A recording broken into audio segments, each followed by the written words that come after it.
Битката за градоначалничката фотелја во Струга помеѓу Рамис Мерко од ДУИ и Идрии Стрефи од Алијанса е една од најнеизвестните, но она што привлекува внимание е дали лидерот на СДСМ Заев и овој пат ќе ги повика граѓаните на Струга да гласаат за кандидатите на коалициониот партнер ДУИ, како што тоа го стори во 2017 година.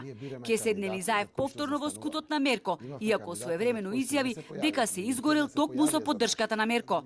Соодветни кандидати за кои што верувавме, ние застанавме во тој дел. Иако се изгоревме реално со некои кандидати, бевме заедничка коалиција. Со кој најмногу жалите? Со господинот Мерко. Жалам.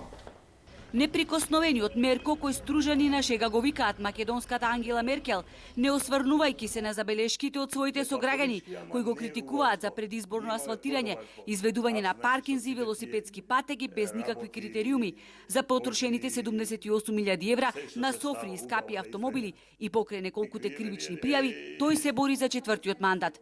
Мерко уште повеќе го привлече вниманието за време на изборната кампања, ветувајќи еколошки бродови со сончеви колектори, туристичка зона со хотели и базени, скијачки терени и што уште не. Мерко, да не си на скриена камера. За почеток убаво ќе беше со колектор во Радожда да почнеш, а за да скија некој треба да има луѓе во Струга. Никој не остана, сите се странство. Депонијата Планина се стори, таа е рак рана на Струга, катастрофа. Од екологија само Ауди 6 признавам. Немој само на месечина да заминеш, што ќе прави Струга без тебе? Еднаш мајка раѓа како тебе. Окуражен од благото водство од 1536 гласа во првиот круг, Мерко прикачува фотографии на социјалните мрежи, овековечувајќи спомени со неговите симпатизери.